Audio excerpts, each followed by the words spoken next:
Hi there, this is Dr. Coates again. This is a lecture for Thursday, January 17th.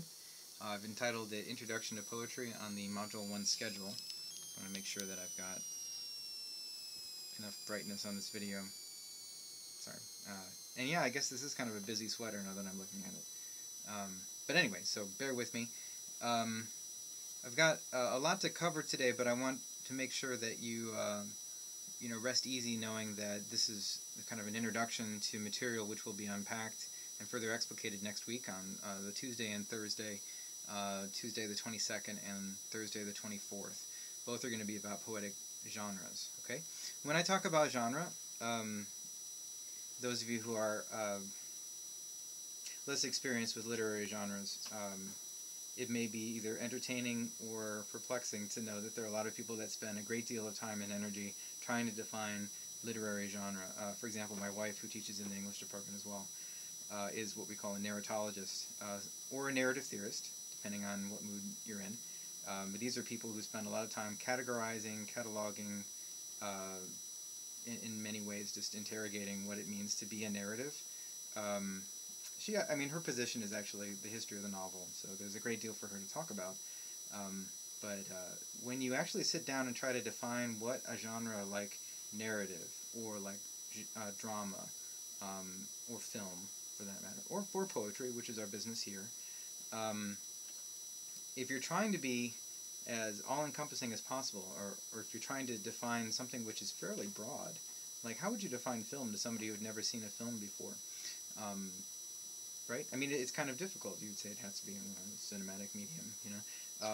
And like the more all-encompassing and powerful you want your definition to be, actually the broader and broader your definition sort of becomes. So one of the most popular definitions for narrative as a genre, for example, is chronology with causality. The famous example there would be the king died and then the queen died is not a narrative. It's just two events that happened. But if you say the king died and then the queen died of grief, then you've got some causality in there, and that's probably one of the simplest narratives that are out there, right? So that's one way of trying to define it, although perhaps not very satisfactory if someone had never read a novel before, and you're just like, oh, okay, chronology and causality. You would probably want a little bit more in order to have that be a sufficient definition. Another example would be somebody on some occasion telling somebody else about something that had happened to one or more persons. That is Jim Phelan's definition of what narrative is, which is a little bit, more satisfactory, but still you'd want to have that be elaborated upon. So why am I bringing this up? Well, first of all, the group activity that we're doing in the second week of Module 1 involves you and, I believe they are groups of 5, so 4 other peers, to get together and try to come up with what to you is a satisfactory definition for what poetry as a genre actually is. And I've given you a list of sample poems, and I've tried to be as diverse as possible as I could in terms of, well, not as I could, but I mean without having it be an overwhelming amount of poems to read, in terms of having both male and female authors, of having a little bit of, different ethnicity instead of just old white men. Although I guess the further back in history we go, the more it was true that women were excluded from being able to publish or write poetry altogether. So there's only so much we can do if I also want to represent poems that have been written over time. So anyway, there will be more opportunities for me to give you a diversity of authors, so rest assured that will happen too. But yes, I mean if you're trying to define poetry like we are, then you'll want to draw your evidence from, more than just one poem, right? But you also want to stop short of drawing your evidence from all poems, which is why I've given you this sampling. And so this video, along with Tuesday and Thursday, is designed to help you with that group project of trying to come up with your own, group definition for what poems are. I don't want you to think of it as I'm doing all your work for you, but I'm also not going to be explicitly defining what poetry is. Although this is part of how it happens. When we're talking about genres, one thing I can clear up for you is that I'm not talking about like a set of rules that are written down somewhere. Like if you want to write a novel, you must have 300 pages and the narrator must be 33. Those rules don't exist. for novels, and they certainly don't exist for poems either. Although it is somewhat easier to make this mistake with poems because some of the literary subgenres of poetry, like, say, example, the sonnet, does actually have rules. If you want to write a sonnet, it needs to be a 14-line lyric, for example. And if you want to write a Petrarchan sonnet, it needs to have an octet and a sestet with a volta in between where there's a turn from whatever happens in the first 8 lines to whatever happens in the last 6 lines. And it usually has braced rhyme in the first stanza, and then 2 triplets, CDE, CDE, and the sestet, right? Lots and lots of rules. But I would rather have you think about genre as something that evolves over time and which is combinatory, which means that every new instance of the set of poems, in this case, is drawing upon what everybody else before them has written in order to further what our collective understanding of this genre actually is. Okay, so I guess I'll pause to have that sink in for a second, but anytime someone writes a new sonnet, that means that it's best understood by people who have read a lot of other sonnets, the ones that came before, right? And therefore, some of the poems that I'll have you read are probably going to be richer if you have a larger knowledge base of some of the other poems that they're probably responding to or referring to. Okay? As with all literary works, though, it's also true that these things are a function of their culture or the current time, right? So some, like a poem that is written during World War II is probably responding to the wartime climate or whatever the nation is of the poet who is, you know, writing the poem at that time was doing within the war effort, or maybe an attempt to think about anything but the war, you know, which is actually still a response to the historical climate. So it's not only true that literary authors are responding to other literary works, but it is one way of understanding what they were doing. Sorry, I keep getting email and it beeps.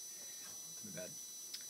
So anyway, I would have you think about genre as being combinatory, but I don't mean to suggest that the only way of understanding poems is to read all other poems. But just to let you know, doubtless you all have long lives ahead of you, and my hope is that this is not the last time you ever pick up one of these texts, but that you keep growing as a reader of poetry by reading more of them, which is probably, I would say, at the end of the day, the easiest way to become a really good reader of poetry, just to read a lot. But we don't have limitless amounts of time. We only have this one semester together. So I'll be giving you other apparatus by which to study these texts, which I hope is good news. Having said a few of these things, I hope some things are already becoming clear to you. There are different types of poems, and we will call these sub-genres of poetry. So poetry is the big genre, right? And underneath that, I've already named at least one, the sonnet, right? But there are also larger, above the sort of subgenre of the sonnet, or the, let's say the villanelle is another example of a fairly precise, a small poem that has a lot of rules that govern it.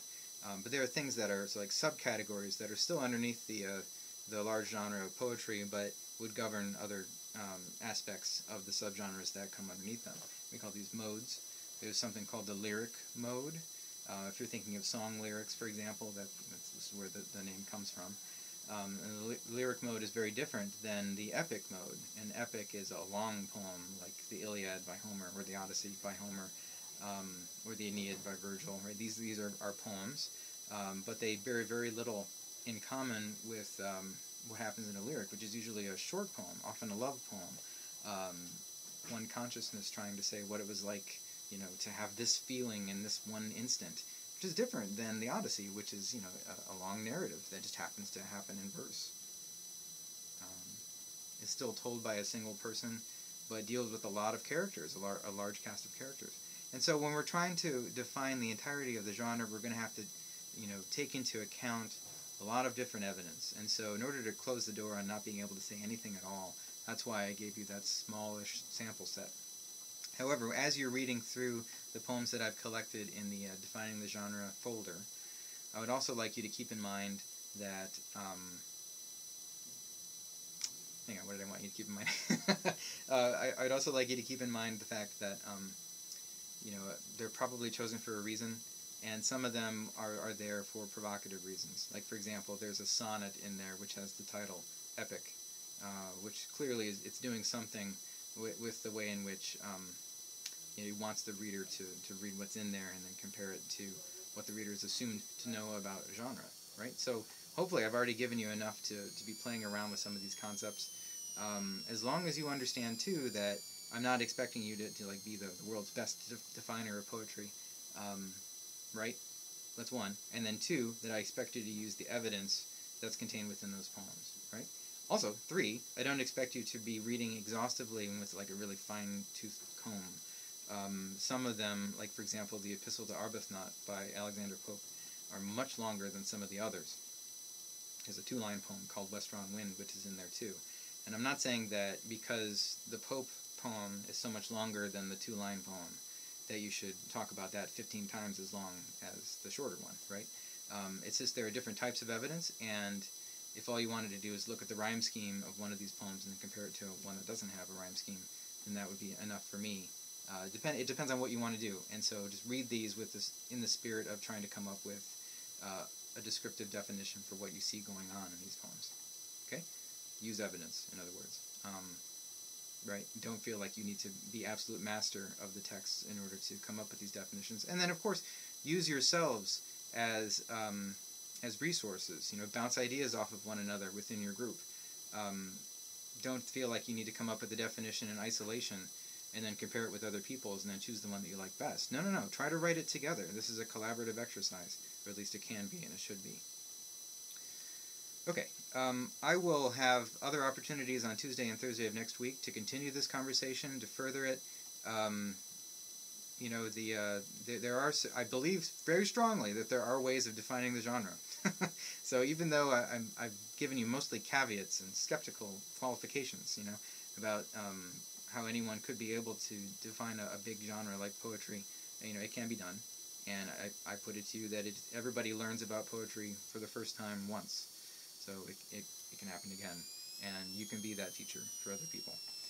But for now, I wanted to give you the set of poems to read for next week, and I wanted to sort of give you the instructions for the Defining the Genre assignment, have you look those over the weekend, use this as, along with this lecture, of course, as part of your decision-making process about whether or not to stay in the class or to drop it before Martin Luther King Day, and be sure if you have any questions about this or any of the other aspects of the course to send me an email. Okay? Have a great weekend, and I will see you soon.